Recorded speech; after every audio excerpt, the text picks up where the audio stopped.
صفحے کے شروع سے لائن نمبر 6 سورۃ النساء کی آیت نمبر 109 سے اعوذ باللہ من الشیطان الرجیم بسم اللہ الرحمن الرحیم ومن يعمل سوءا أو يظلم نفسه ثم يستغفر الله يجد الله غفورا رحيما ومن يكسب إثما فإنما يكسبه على نفسه وكان الله عليما حكيما ومن يكسب خطيئة أو إثما ثم يرمي به بريئا فقد احتمل بهتانا وإثما مبينا.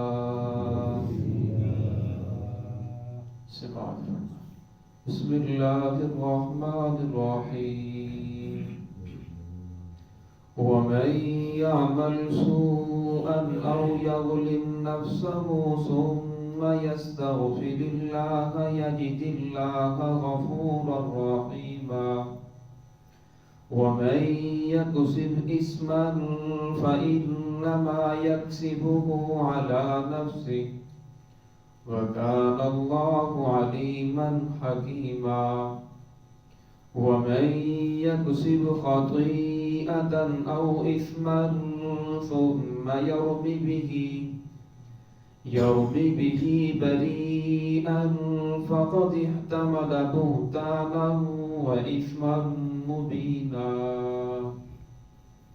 ومن يعمل سوءا وہ شخص جس نے کوئی برا عمل کیا او یظلم نفسہ یا اس نے اپنے نفس کے اوپر ظلم کیا ثم یستغفر اللہ پھر وہ اللہ سے توبہ کرتا ہے معافی مانگتا ہے یجد اللہ غفور الرحیم تو اللہ رب العزت کو پائے گا بہت زیادہ بخشنے والا رحم کرنے والا.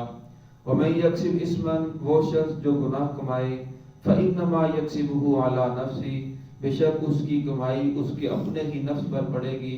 وکان اللہ علیما حکیما اللہ رب العزت جاننے والے حکمت والے ہیں. ومن یکسب خطیئۃ وہ شخص جس سے خطا ہو گئی او اسما یا اس نے گناہ کر لیا ثم یرمی بہ بریئا پھر وہ بہتان باندھتا ہے اس کا ایسے شخص کے اوپر بریئا جو بری الذمہ ہے فقد احتمل بہتانا و اسما مبینا تحقیق اس نے بہت بڑا بہتان اٹھایا ہے اور صریح واضح گناہ کیا ہے. اس پہلی آیت کے اندر اللہ رب العزت نے لوگوں کو فرمایا کہ اگر آپ سے گناہ ہو جائے غلطی ہو جائے کسی انسان سے غلطی ہو گئی خطا ہو گئی فرمایا پھر وہ توبہ کرتا ہے ثم یستغفر اللہ غفور الرحیم فرمایا اللہ تو بڑے بخشنے والے ہیں اللہ تو بڑا مہربان ہے اللہ کو اپنے بندے سے بڑی محبت ہے. فرمایا انسان جتنا بھی گناہگار ہو اللہ رب العزت معاف کرنے والے ہیں۔ وہ 100 سالہ کافر جو یا صنم پکارتا رہا تو بڑھاپے کی بڑھاپا آ چکا ہے، پتہ نہیں چل رہا، اونگ آ گئی، اب اچانک زبان سے نکل جاتا ہے یا صمد، تو آواز آتی ہے لبیک یا عبدی، اے میرے بندے تو کیا کہنا چاہتا ہے؟ فرشتے کہتے ہیں الہ العالمین یہ تو آپ کو نہیں پکار رہا تھا، یہ تو اپنے صنم بت کو پکار رہا تھا۔ اللہ رب فرماتے ہیں مجھے بھی معلوم ہے یہ صنم کو پکار رہا تھا، لیکن بولے سے بھی اگر میرا نام اس کی زبان پر آ گیا تو میں اس کا جواب دوں گا، اگر میں بھی جواب نہ دوں تو میرے اس کے اندر کیا فرق ہے؟ اللہ تو اپنے بندے سے بڑی محبت کرتے ہیں، انسان جب بھی توبہ کرے اللہ رب العزت معاف کر دیتے ہیں۔ 100 سالہ کافر بھی کلمہ پڑھے اللہ رب العزت پچھلے سارے گناہ معاف کر دیتے ہیں، لیکن فرمایا مسلمان جب کلمہ پڑھ لیتا ہے تو اسے کلمے کے مطابق زندگی گزارنا ضروری ہے۔ اب فرمایا پھر وہ نماز نہیں پڑھتا، روزہ نہیں رکھتا، دین کے احکام کے اوپر نہیں چلتا، پھر اللہ رب اسے توفیق عطا فرماتے ہیں، معافی مانگتا ہے۔ پھر معافی مانگنے سے اگر اس نے کسی کا حق دبایا ہے تو وہ معاف نہیں ہوگا۔ انسان کروڑ مرتبہ توبہ کرے، اگر کسی کا آپ نے کوئی حق دینا ہے، جب تک صاحب حق معاف نہ کرے یا اس کو اس کا حق ادا نہ کر دیا جائے، فرمایا توبہ کرنے سے وہ گناہ معاف نہیں ہوتا۔ اس طرح نماز ہے، اگر کسی کے ذمہ نماز ہے، بالغ ہونے کے بعد اس نے نمازیں چھوڑی ہیں، فرمایا جتنی مرضی مرتبہ توبہ کرتا رہے، جب تک ان نمازوں کی قضا نہیں کرے گا تو وہ نمازیں معاف نہیں ہوں گی۔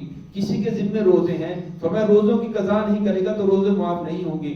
اگر کسی کے ذمہ زکوٰۃ ہے تو جب تک اس زکوٰۃ کو گزشتہ سالوں کی کو ادا نہیں کرے گا تو زکوٰۃ معاف نہیں ہوگی۔ کسی کے ذمہ حج ہے تو فرمایا حج نہیں کرے گا تو وہ معاف نہیں ہوگا۔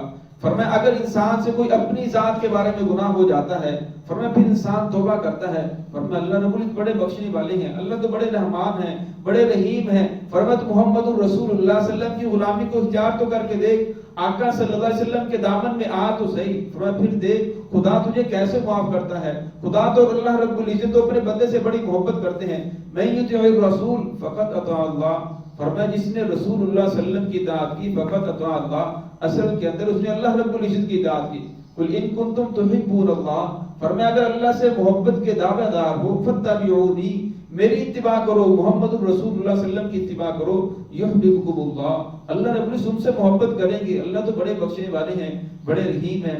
آگے والی آیت کے اندر اللہ رب العزت شاہ فرمایا وَمَن يَكْسِبْ إِثْمًا فَإِنَّمَا يَكْسِبُهُ عَلَى نَفْسِهِ، فرمایا اس کے باوجود بھی اگر کوئی انسان پھر بھی گناہ کرتا ہے، فرمایا گناہ کرنے کے ساتھ وہ کسی کا کچھ نہیں بگاڑتا، فَإِنَّمَا يَكْسِبُهُ عَلَى نَفْسِهِ، فرمایا اس کا بوال اس کی اپنی ذات کے اوپر ہی پڑے گا، فرمایا وہ کسی کا کچھ نہیں بگاڑ رہا بلکہ اپنی ہی آخرت برباد کر رہا ہے۔ فرمایا جب انسان اپنی آخرت کو برباد کرتا ہے، گناہ جب انسان کرتا ہے، پھر اس گناہ کی وجہ سے انسان گناہوں کے اندر بڑھتا چلا جاتا ہے۔ گناہ کی ایک ایسی تاثیر ہے، ایک گناہ پھر کئی سارے گناہوں کو کھینچ کر لاتا ہے۔ فرمایا اگر انسان توبہ نہیں کرتا، فرمایا پھر اللہ رب العزت اس گناہ کی وجہ سے اس کی زندگی کو تنگ کر دیتے ہیں۔ قرآن پاک کی آیت ہے وَمَنْ أَعْرَضَ عَنْ ذِكْرِي فَإِنَّ لَهُ مَعِيشَةً ضَنكًا، فرمایا جو شخص میرے ذکر سے اعراض کرے ہم اس کی معیشت کو تنگ کر دیتے ہیں۔ جو محمد الرسول اللہ صلی اللہ علیہ وسلم کی سیرت کو نہ اپنائے تو ہم دنیا کو بھی تنگ کر دیتے ہیں۔ آج ہم دیکھتے ہیں گیس کا بحران ہے، بجلی کا بحران ہے، آٹے کا بحران ہے، تیل کا بحران ہے، یہ سب اللہ رب العزت کی طرف سے عذاب ہے۔ فرمایا دنیا کے اندر بھی عذاب ہوتے ہیں، لیکن فرمایا آخرت کا جو عذاب ہے بہت بڑا سخت ہے۔ یہ فرمایا اس سے انسان کس طرح بچ سکتا ہے؟ فرمایا اس کا ایک ہی طریقہ ہے، انسان محمد الرسول اللہ صلی اللہ علیہ وسلم کی سچی غلامی اختیار کر لے، اپنی زندگی کے نظام کو بدلے، اپنے آپ کو بدلنے کی کوشش کرے۔ آج ہر انسان کہتا ہے کہ میں نظام کو کیسے بدل سکتا ہوں؟ نظام کو بدلنا تو یہ حکومت کا کام ہے، بات بالکل درست ہے، نظام کو بدلنا یہ حکومت کا کام ہے، لیکن انسان اپنی زندگی کے نظام کو بدل سکتا ہے، اپنے آپ کو بدل سکتا ہے، اپنے گھر والوں کو بدل سکتا ہے، اپنا خاندان، کنبہ، قبیلہ۔ فرمایا انسان کا جس چیز کا مکلف ہے اس کے بارے میں پوچھا جائے گا، اس کی ساری حکومت کے بارے میں نہیں پوچھا جائے گا، اسے اپنی ذات کے بارے میں پوچھا جائے گا۔ جہاں تک اس انسان کا بس چلتا تھا اس کے بارے میں اس سے پوچھ ہوگی کہ تو نے اس کی فکر کی یا نہیں کی۔ فرمایا اگر انسان اپنی فکر کرنا شروع کر دے، اپنے گھر والوں کی فکر کرنا شروع کر دے، اپنے خاندان، قربے، قبیلے، دوست، عوام کی فکر کرنا شروع کر دے، فرمایا پھر اس طرح سارا نظام بدل سکتا ہے۔ جو پاکستان جس مقصد کے لیے حاصل کیا گیا تھا، جس کو حاصل کرنے کے لیے ہندو بچیوں کو اٹھا کر لے گئے، اس طرح بوڑھوں کو ذبح کیا گیا، کتنے لاکھ مسلمانوں کو شہید کیا گیا، تب جا کر یہ پاکستان وجود کے اندر آیا۔ لیکن جو بھی حکمران 70 سال سے آ رہا ہے وہ کوئی نہ کوئی جواز ڈھونڈ رہا ہے اور اس جواز کی بنا پر سب کچھ کرتا جا رہا ہے. ہر انسان کے پاس کوئی نہ کوئی جواز موجود ہے. اگر چور چوری کرتا ہے تو اس کے پاس جواز موجود ہے. کیا کرتا ہے؟ مجبور ہو چکا تھا، حالات سے مجبور ہو چکا تھا، حالات نے مجھے چوری کرنے پر مجبور کر دیا. اگر کوئی کسی انسان کو قتل کرتا ہے تو اس کے پاس بھی جواز موجود ہے. کیا کروں؟ کہتا ہے کہ اس آدمی نے تنگ اتنا کر رکھا تھا، میرے پاس اور کوئی صورت نہیں قتل کرنے کے علاوہ. اب رشوت لینے والے کے پاس جواز موجود ہے. وہ کہتا کیا کروں؟ مہنگائی اتنی زیادہ ہے کہ رشوت کے بغیر کام نہیں چلتا، تنخواہ سے پوری نہیں پڑتی. اگر غلط ہتھ کنڈے استعمال نہ کیے جائیں تو فرمایا یہ نظام چلانا ممکن نہیں ہے. فرمایا جب انسان کا یہ ذہن بن جاتا ہے، فرمایا کیا اس کا یہ مطلب ہے کہ اگر اس طرح نظام نہیں چل رہا تو پھر گناہ کرنا جائز ہو جائے گا، رشوت لینا جائز ہو جائے گا، کسی مسلمان کو قتل کرنا جائز ہو جائے گا، کسی کا حق دبانا جائز ہو جائے گا؟ فرمایا ہرگز نہیں ہے، یہ ہرگز جائز نہیں ہے. فرمایا اگر انسان یہ چاہتا ہے کہ میں خود کو بدلوں، محمد رسول اللہ صلی اللہ علیہ وسلم کی غلامی اختیار کرنی پڑے گی، آقا صلی اللہ علیہ وسلم کے دامن میں آنا ہی پڑے گا، محمد رسول اللہ صلی اللہ علیہ وسلم کی سیرت کو پڑھنا پڑے گا. فرمایا جب انسان محمد رسول اللہ صلی اللہ علیہ وسلم کی سیرت کو پڑھے گا، فرمایا اللہ تو بڑے بخشنے والے ہیں. وَقَانَ اللَّهُ عَلِيمًا حَكِيمًا، اللہ رب العزت جاننے والے بھی ہیں، حکمت والے بھی ہیں. ایسی حکمت فرمایا اللہ رب العزت نے بندے کو مہلت دی ہے اور مہلت کے ساتھ ساتھ اختیار بھی دیا ہے. فرمایا اختیار بندے کے پاس باقی ہے جب تک موت نہ آ جائے، موت تک اس کے پاس اختیار باقی ہے. جب بھی وہ توبہ کر لے، اللہ تو بڑے بخشنے والے ہیں، اللہ بڑے رحم کرنے والے ہیں. اب موت کب آئے گی؟ فرمایا کسی انسان کو کوئی پتہ نہیں، ابھی آ جائے، تھوڑی دیر بعد آ جائے، 10 سال کے بعد آ جائے، 100 سال کے بعد آ جائے. فرمایا سمجھدار انسان وہ ہے، صلی اللہ علیہ وسلم کی حدیث ہے، القیس من دان نفسہ وعمل لما بعد الموت، کہ سمجھدار انسان وہ ہے جو مرنے سے پہلے پہلے موت کی تیاری کرے، اس کی فکر کرتا ہے. ومن یکسب خطیئۃ او اثما ثم یرمی بہ بریئا فقد احتمل بہتانا واثما مبینا. فرمایا اللہ رب العزت نے انسان کو زندگی ایک مرتبہ عطا کی ہے اور انسان کا دنیا کے اندر آنے کا مقصد اللہ رب العزت کی اطاعت اور محمد الرسول اللہ صلی اللہ علیہ وسلم کی اطاعت ہے. حکم الہی ہے، اس کے اوپر زندگی گزارنا ہے. لیکن فرمایا دنیا کے اندر آ کر انسان کو اس مقصد زندگی سے مختلف قسم کے لالچ ہٹا دیتے ہیں. کبھی مالداری کا لالچ آ جاتا ہے، کبھی عہدے کا لالچ آ جاتا ہے، کبھی طاقت کا لالچ آ جاتا ہے. فرمایا یہ جو لالچ ہے یہ انسان کو اصل مقصد زندگی سے ہٹا دیتے ہیں. اور فرمایا جب انسان اصل مقصد زندگی سے ہٹتا ہے پھر وہ گناہوں کے اندر ملوث ہوتا ہے. اور فرمایا جب گناہ کے اندر ملوث ہوتا ہے پھر ایک گناہ کئی سارے گناہوں کو کھینچ کر لاتا ہے. اور فرمایا جب انسان گناہ کرتا ہے، گناہ کرنے کے بعد پھر وہ خود بری ذمہ ہونا چاہتا ہے، پھر اپنے گناہ کا وبال کسی اور کے اوپر ڈالتا ہے. فرمایا پھر انسان ڈبل مجرم بن جاتا ہے. ایک تو اس نے خود گناہ کیا اور پھر اس کا وبال کسی اور کے اوپر ڈال رہا ہے کہ میں کیا کرتا، حالات نے ایسا مجبور کر دیا تھا جس کی وجہ سے میں نے چوری کی ہے، میں نے کیا کرتا کہ جس کی وجہ سے حالات نے ایسا مجبور کر دیا تھا، رشوت لینے پر مجبور ہو گیا، یہ کام اس طرح ہونا نہیں تھا، اس لیے میں نے غلط ہتھ کنڈے استعمال کیے. فرمایا جب انسان اس طرح کے جواب ڈھونڈ لیتا ہے فرمایا اسے توبہ کی توفیق نہیں ہوتی.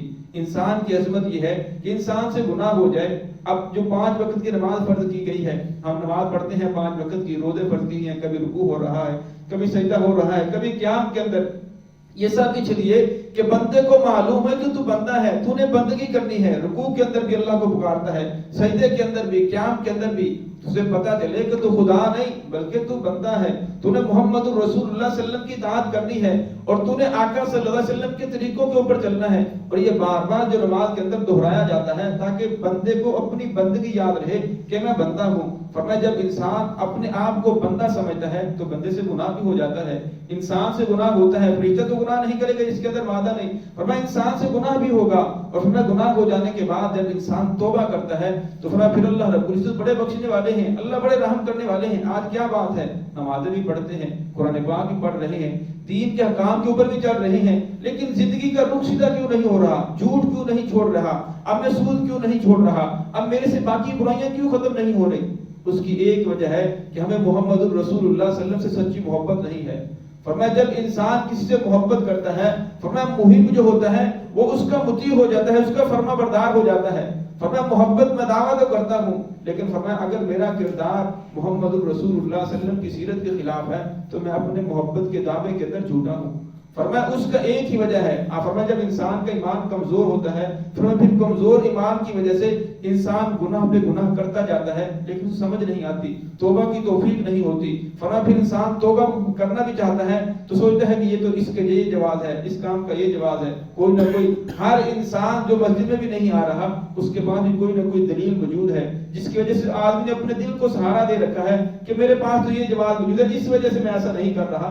اب سارے لوگ تو نماز نہیں پڑھ رہے، چلو میں گھر کے اندر تو پڑھتا ہوں نا، اب سارے لوگ اس طرح کر رہے ہیں، چلو میں اس سے تو کام کرتا ہوں۔ فرمایا ہر انسان کے پاس کوئی نہ کوئی جواز موجود ہے، اس کی وجہ یہی ہے کہ انسان کا ایمان کمزور ہو چکا ہے، محمد الرسول اللہ صلی اللہ علیہ وسلم کی ذات سے سچی محبت نہیں۔ اگر سچی محبت ہو جائے پھر انسان سارے کے سارے کام محمد الرسول اللہ صلی اللہ علیہ وسلم کی سیرت کے مطابق کرے۔ فقد احتمل بہتانا و اثما مبینا، فرمایا گناہ کرنے کے بعد جب اس گناہ کو کسی اور کے اوپر ڈالتا ہے، فرمایا یہ دو جرم ہو جاتے ہیں، ایک گناہ کرنے کا، ایک دوسرے کے اوپر بہتان لگانے کا۔ دعا ہے کہ اللہ رب العزت ہمیں محمد الرسول اللہ صلی اللہ علیہ وسلم کی سچی غلامی نصیب فرمائے اور آقا صلی اللہ علیہ وسلم کی سیرت کے مطابق زندگی گزارنے کی توفیق عطا فرمائے۔